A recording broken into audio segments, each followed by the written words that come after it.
وہ جا رہا تھا لیکن اسے روک دیا گیا. یہ پیغام دیا گیا یا پھر یہ بتایا گیا کہ ہم آپ کے ساتھ ہیں. یہ خبر تو ہم آج کے پروگرام میں ڈالیں گے. مکمل سسپینس کیسے کریٹ کیا گیا. لمحہ بلمحہ ایسے لگ رہا تھا کہ جیسے پاکستان کسی کرکٹ ٹیم سے میچ کھیل رہا ہے. یہ خبر تو میں آپ کو دوں گا ہی دوں گا، لیکن ایسا لگ رہا ہے کہ سندھ کا نقشہ بدلنے والا ہے. ایم کیو ایم کو مالا مال کیا جا رہا ہے یا پھر یہ پیسہ عوام کے لیے صرف ہوگا. 20 ارب روپے ایم کیو ایم کو ایک اور 25 کروڑ روپے ہر ایم این اے کو الگ دینے کی بات کی گئی ہے. یہ پوری کہانی، پوری تفصیلات کیا ہے، یہ آپ کے سامنے ہم ساتھ ساتھ رکھیں گے. سیاست کا ماحول اس وقت ٹھنڈا یا گرم، کیا ہو رہا ہے اور کیا نئے مارکوں کی آغاز کی طرف ہم بڑھ رہے ہیں، یہ سب اہم خبریں آج کے پروگرام میں شامل ہوگی. لیکن سادہ خوشبو ہوگی. کیوں سادہ خوشبو کی بات کر رہا ہوں یہ بھی آپ کے سامنے رکھوں گا، مگر اس سے پہلے کہ اپنے پروگرام کا باقاعدہ آغاز کروں، آپ سب سے ہمیشہ کی طرح ایک چھوٹی سی درخواست کرتا ہوں، چینل سبسکرائب ضرور کر لیجئے. کوئی لاپتہ نہیں کرے گا، کچھ بھی نہیں ہوگا، وقت بدل رہا ہے. آئیے اپنی گفتگو کا آغاز کرتے ہیں اپنے پروردگار کے شکر سے کہ جس نے ہمیں تمام نعمتوں سے نوازا ہے. کہاں سے شروع کریں؟ سسپینس، سسپینس اور سسپینس. ایسا لگ رہا ہے کہ ہر بار ایک نئی چیز سامنے لا کر رکھی جاتی ہے تاکہ سسپینس کا ایلیمنٹ رہے. آپ نے بہت ساری ڈراؤنی فلمیں دیکھی ہوں گی اور بہت ساری آپ نے سسپینس سے بھری فلمیں دیکھی ہوں گی کہ جس میں ہمیشہ یہ ہوتا ہے کہ جیسے ہی کہانی آگے بڑھنا شروع ہوتی ہے تو ایک جن، ایک بھوت، ایک آسیب آ جاتا ہے اور پھر کہانی میں ایک نیا موڑ پیدا کر دیتا ہے. وہ ہر جگہ پر اس اسٹوری کے اندر اپنی موجودگی کا احساس دیتا رہتا ہے. وہ یہ بتاتا رہتا ہے کہ میں یہاں پر موجود ہوں، میں یہاں پر موجود ہوں اور آپ مجھے دیکھ رہے ہیں، آپ مجھے سن سکتے ہیں، آپ مجھے محسوس کر سکتے ہیں، لیکن آپ کو میں بظاہر نظر نہیں آؤں گا. اب آپ سوچ رہے ہوں گے میں کس کہانی کی بات کر رہا ہوں. کہانی ہے فرحان غنی کی، یعنی کہ سعید غنی کے بھائی کی. اب آپ کہیں گے اب کیا ہو گیا، کیا معاملہ ہو گیا؟ دیکھیے ذرا سا آپ چیزوں کو سمجھیے تو میں آپ کو واضح اشارہ دینے لگتا ہوں کہ آپ کو جو بات میں ابتدا میں کہہ رہا تھا کہ آپ کو اس بات کا احساس ہوگا ہر کہانی کے موڑ پر کہ میں موجود ہوں. یعنی کہ وہ سسپینس، آپ ایک ہیرو جا رہا ہوگا، ایک دم سے اس کو ایسا لگے گا کوئی چیز ہل رہی ہے، ایک دم سے اس کو لگے گا کہ چیزیں کھڑک رہی ہیں، ایک دم سے وہ خاتون کوئی گھر کے اندر داخل ہوگی، اس کو لگے گا کہ کچھ ہونے والا ہے. کہ میں اتنی بڑی تمہید کیوں باندھ رہا ہوں، اس سے آپ کو کہانی سمجھ میں آ جائے گی کہ معاملہ کیا ہے. 22 اگست سے شروع ہونے والا معاملہ، یہ 22 اگست ہی کیوں آ جاتی ہے میں سمجھ میں نہیں آتا. 22 اگست کی تاریخ کیوں اتنی اہمیت اختیار کر گئی جاتی ہے کہ 22 اگست کو ظاہر ہے کراچی میں کچھ اور بھی معاملات ہوئے تھے اور کراچی میں الطاف حسین صاحب کے حوالے سے، اور 22 اگست کے ہی دن واقعہ رونما ہوا تھا سعید غنی کے بھائی فرحان غنی کا. اب آپ میری پہلی والی کہانی کو ذہن میں رکھیے کہ جس میں میں کہہ رہا ہوں کہ وہ واضح نشان چھوڑنا شروع کریں گے. یہ حملہ، یہ ظاہر جھگڑا ہوتا ہے، جھگڑے میں مار پیٹ ہوتی ہے اور مار پیٹ کے بعد 23 اور 24 تاریخ کی درمیانی شب پر ایف آئی آر درج ہوتی ہے. جب یہ ایف آئی آر درج ہوتی ہے تو سب کو اس بات کا احساس ہوتا ہے کہ ایک حکمران جماعت کا وزیر اور اس کا بھائی جو خود ایک بہت پاورفل آدمی ہے، اس کے خلاف ایف آئی آر کیسے درج ہو گئی. تو یہ موجودگی کا پہلا احساس تھا. پھر اس کے بعد ہوتا یہ ہے کہ کوئی انہیں گرفتار کر نہیں سکتا، ایسی دسیوں ایف آئی آر درج ہوتی ہیں، لیکن اس ایف آئی آر میں انسداد دہشت گردی کی دفعہ ڈال دی جاتی ہے 730A. اب سب لوگ یہ سوچنے کے لیے یہ موجودگی کا دوسرا احساس. تیسرا موجودگی کا احساس کس وقت زیادہ ہوتا ہے کہ جب فرحان غنی جیسا طاقتور آدمی اپنی گرفتاری پیش کر دیتا ہے. یہ پھر اگلا والا سیگمنٹ، یعنی کہ تیسری جگہ پر آپ کو احساس ہوتا ہے کہ یار یہ کیا ہو گیا. پھر یہ مقدمہ انسداد دہشت گردی کی عدالت میں چلتا ہے، اتنے طاقتور کے سامنے کوئی وکیل پیش نہیں ہوتا، اور پھر اس کی 3 دن کے لیے اس کا ریمانڈ دے دیا جاتا ہے. یہ پانچویں چیز. اور اس کے بعد پھر ایک معاملہ آتا ہے اور معاملہ ایسا آتا ہے کہ اس کی 28 تاریخ کو سماعت ہوتی ہے اور 30 تاریخ کو وہ پھر منتقل ہو جاتی ہے، یعنی 2 دن کا مزید معاملہ سامنے آ جاتا ہے. 2 دن کا سامنے آتا ہے 30 تاریخ کو.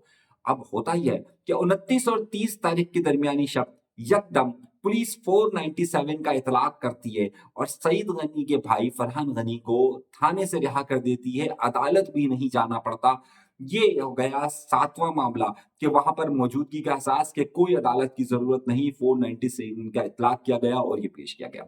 اگلے دن جب 30 تاریخ کو عدالت میں پیشی ہوتی ہے تو جج پریشان کہ بھائی یہ 497 کیسے ہو گیا، اس زیادہ دہشت گردی میں کس طریقے سے معاملات ہو گیا۔ تو اب یہ کہتی ہے کہ جناب ملزم کہاں ہے؟ ملزم نہیں ہوتا، کہا جاتا ہے کہ مدعی کہاں ہے؟ مدعی موجود نہیں ہے۔ یہ 8ویں جگہ پر یہ احساس ہوتا ہے۔ پولیس کہہ دیتی ہے، عدالت کہہ دیتی ہے کہ ان کو 2 تاریخ کو پیش کیا جائے۔ 31 تاریخ کی شب کو اطلاع آتی کہ وہ چلے گئے، 30 تاریخ 31 تاریخ کی شب کو اطلاع آتی کہ وہ چلے گئے، اور پھر 2 تاریخ کو عدالت میں وہ پیش ہو جاتے ہیں۔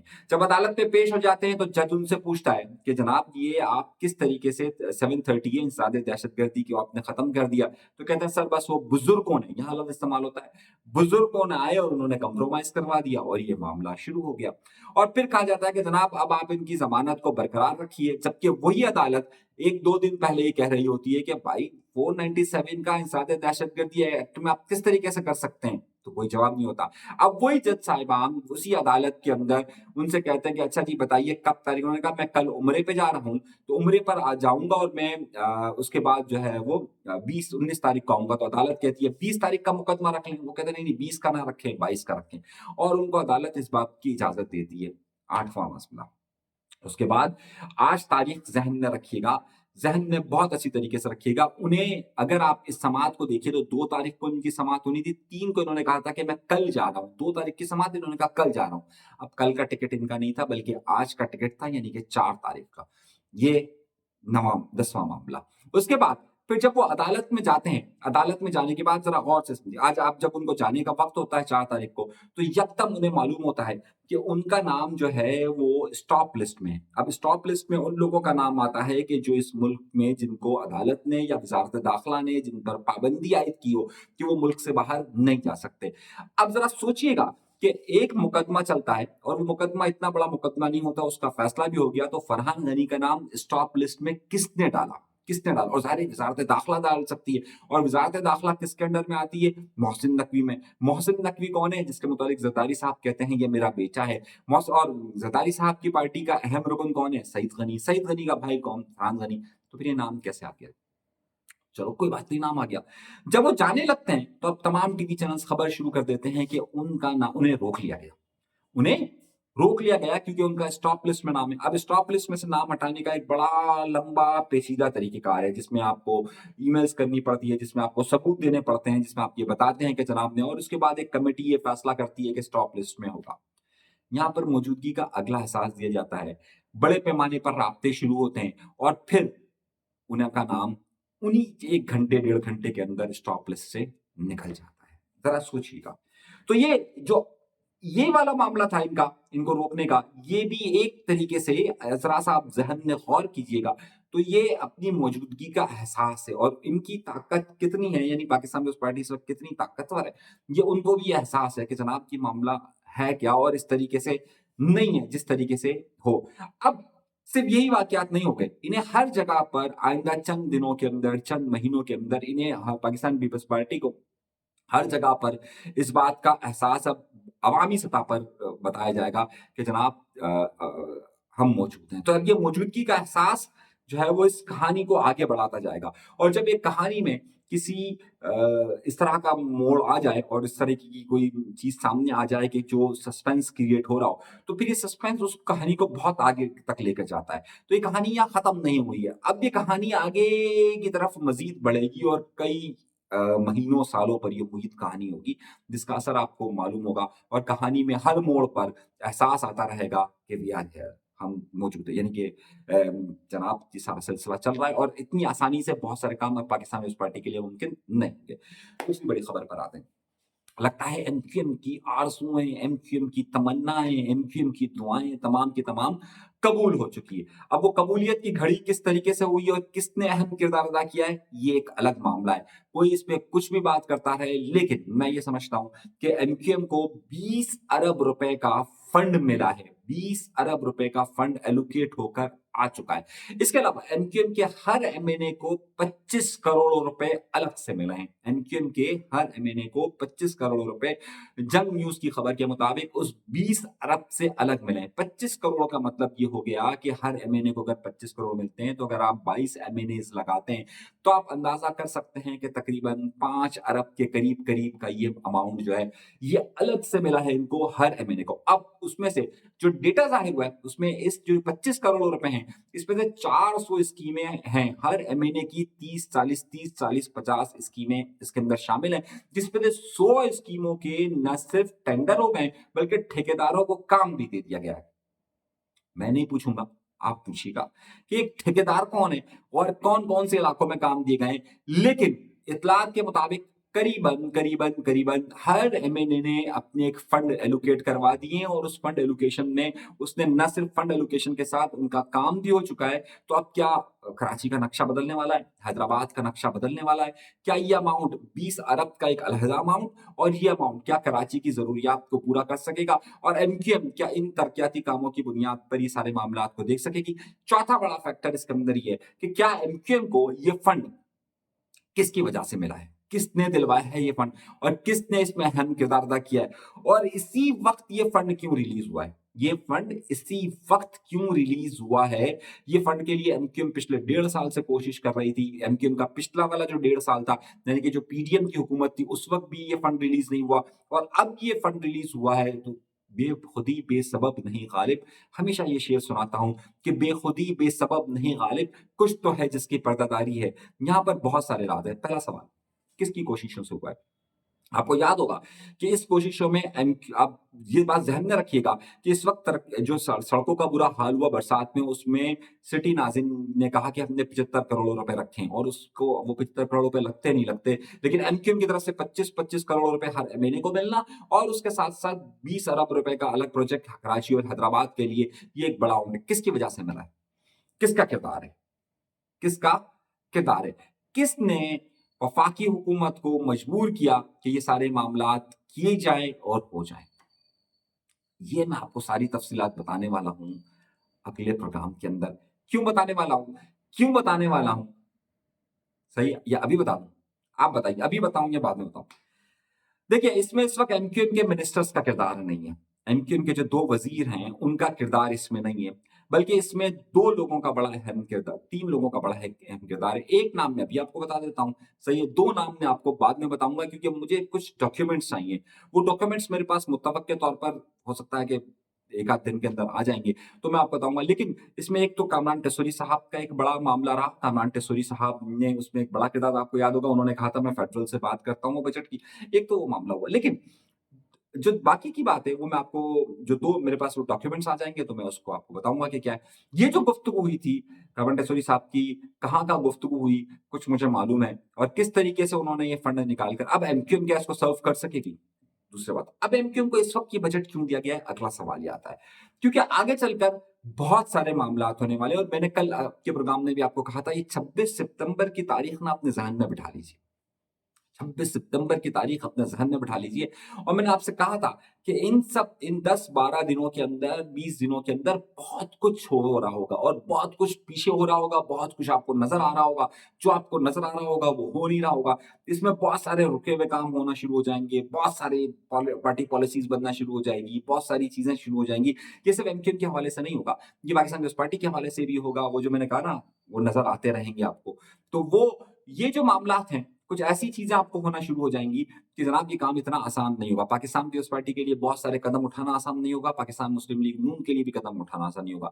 ये जो आपको ये खबर मिल रही है कि मरी के अंदर एक मीटिंग हुई जिसमें कहा गया कि ये इस पॉलिसी का तसलसल बरकरार रहेगा, ये भी उसी सिलसिले की एक कड़ी है कि जिसको आप कनेक्ट कर रहे हैं, यानी कि पाकिस्तान पीपल्स पार्टी को हर जगह पर ये सस्पेंस क्रिएट रहना कि जनाब हम हैं, सही है। दूसरी पाकिस्तान मुस्लिम लीग नून की तरफ का कदम बढ़ना, और तीसरा मामला एमक्यूएम से लेकर पीटीआई तक भी ये सूरत हाल तब्दील होती रहेगी। तो ये टाइमिंग जो है वो बड़ी काउंटेबल है और इस टाइम पर इस फंड का रिलीज होना बहुत ज्यादा अहमियत रखता है। चौथा मरहला जो है वो बल्कि तीसरी बात ना कि किसका किरदार था, दूसरा ये, और तीसरा किरदार जो इसके अंदर, जो तीसरी बड़ी अहम बात ये है कि क्या एमक्यूएम उन फंड्स को यूटिलाइज करते हुए अपने आइंदा दिनों के अंदर अपने बल्दियाती इलेक्शन के मामलात को बेहतर कर सकेगी और खास तौर पे अपने बल्दियात का निज़ाम की तरफ आगे बढ़ सकेगी। वजह मैं आपको वाज़ेह तौर पर ये बता रहा हूँ कि अब मौजूदा बल्दियाती निज़ाम को सिर्फ 1.5 साल रह गया। 1.5 साल का मतलब ये होता है कि अब सियासी जमातें अपने लोगों का इंतखाब करना शुरू कर देती है, चीज़ें इंतखाब करना शुरू कर देती है।